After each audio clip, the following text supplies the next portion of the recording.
Chapter 8 Poor Sadie's Dolls. Early the next morning, Laurie was ready to build a fire in the bitty stove again, but Hattie said no. Just once a day, she said, build a fire in your stove only when I'm cooking dinner. Where's your new doll? The doll was upstairs, poked under Laurie's clothes in the dresser drawer. It was a hateful reminder that Kathleen was lost, and Laurie had to put the doll out of sight when she went to bed the night before. I'm saving her, said Laurie, dropping her eyes. That morning Laurie wrote a letter to her mother. Hattie gave her a stamp, and Laurie took the letter and stood idly by the gate waiting for the postman. Maybe he would have Kathleen. Maybe when he stopped his muddy, bumpety old car, he would hand a big package to Laurie, a big package with Kathleen inside. But when the postman came chugging around the bend and stopped right in front of Laurie, he had only a catalog for Hattie and a letter to Laurie from her mother. Laurie took her letter and sat on the steps to read it. Her mother was fine and missed her very much. She hoped Laurie was having a good time. Come help me weed the lettuce bed, called Hattie. Laurie worked until her arms and back ached. It was a long day, and Hattie heard a deep sigh as Laurie drooped on the back steps in the afternoon. Tomorrow's the big day, Hattie called gaily out the door. Big day? Laurie looked up with interest. You know, the auction, said Hattie. I had forgotten, said Laurie. Oh, please, Hattie, could we go? I'm counting on it, said Hattie. You know, I told you the day you came that we'd go to the auction.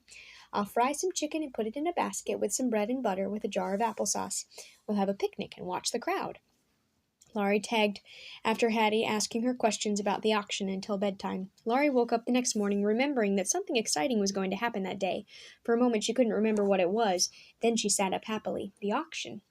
She put on her next to best dress and socks to match, and brushed her hair carefully before she went downstairs to breakfast. She wanted to be all ready to go. But when she got to the kitchen, Hattie was hurrying around getting breakfast on the table for Henry. I hate to hold you up, folks, said Henry, gulping his coffee, but the quicker I get to town, the quicker I can get the broken part repaired. Time is money now, and a broken tractor might put me in the poorhouse. Tractor's out to fix, Hattie explained to Laurie. Henry has to go to town to get a new part. It'll put us late going to the auction. Laurie's face clouded with disappointment. Never mind, said Hattie. I'm sure Henry will be back before noontime.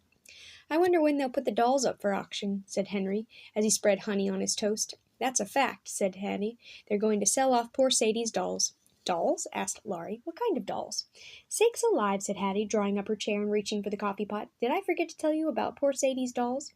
I guess you did, said Laurie. What kind of dolls? She repeated. Not like the baby dolly you lost, most likely, said Hattie.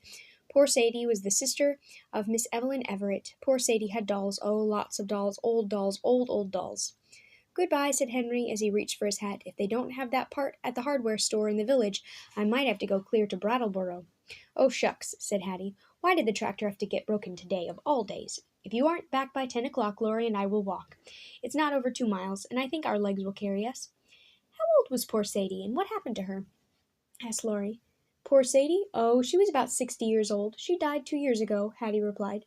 But why did she have lots of dolls? I never heard of a lady playing with dolls, said Laurie, looking puzzled. Poor soul, sighed Hattie. She was touched in the head.